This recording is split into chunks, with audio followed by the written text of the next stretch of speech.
Hi, I'm Dr. Teresa Lyons, creator of Navigating Autism and Eat to Heal Autism.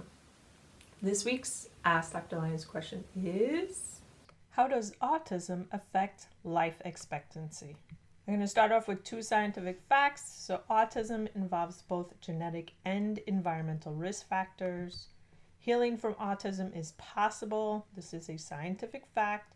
Currently, 9% of those diagnosed with autism heal completely. Clinical and population-based studies of those with autism report poor long-term outcomes regarding education, employment, independent living, and peer relations. So we're going to delve into that topic a little bit more. Autism and life. Individuals with autism appear to be at substantially heightened risk for death from injury. If you're a parent, this might be a concern of yours. And in 2017, an analysis was done on those in the United States with autism who died between 1999 and 2014. And the researchers there looked at the cause of death. They found that the mean age of death for individuals with autism was 36 years old, compared with 72 years old for the general population. So that is a huge difference in life expectancy for those who had autism.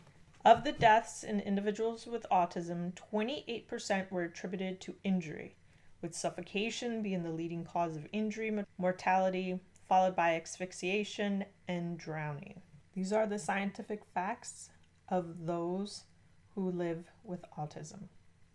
The mean age of death in the United States, when they analyzed the death certificates from 1999 to 2014, looking at cause of death relating to autism, they found that the mean age at death for individuals with autism was 36 years old, compared with 72 years old for the general population. That is a very sobering fact. Researchers in Sweden also wanted to analyze autism and mortality, and they wanted to do it in countrywide. Here's a quote from their publication. Compared with mortality statistics from the general population or general population controls, the risk of premature mortality has been estimated to be 2-fold to 10-fold higher in the autism population. There are quite a few studies looking at mortality of those with autism. And universally, what's found is that those with autism live less than those without autism. The researchers wanted to understand all-cause and cause-specific mortality in Sweden. So they really wanted to get very specific and understand certain aspects of autism relating to death. Their methods, they looked at those in Sweden from 1987 to 2009 that had a diagnosis of autism, Asperger's syndrome, atypical autism, PDD, NOS, other childhood disintegrative disorder, and other PDD. In present day, most of those diagnoses are now just labeled autism, but since they were looking from 1987 to 2009, they wanted to cover all that is considered autism now, even if the diagnosis labels were different in the 80s. Classifications of death: infections, neoplasms, endocrine, mental and behavioral disorders, diseases of the nervous system, the circulatory system, the respiratory system, digestive system, genital urinary system, congenital malformations, abnormal findings not elsewhere classified, intentional self-harm or suicide, and other. So they really wanted to understand all causes, and they looked at these kinds of classifications of death. The results: the average age of death for the entire autism group was 54 years, whereas individuals in the control group died at an average age of 70 years. So again, there is a huge loss of life for those with autism.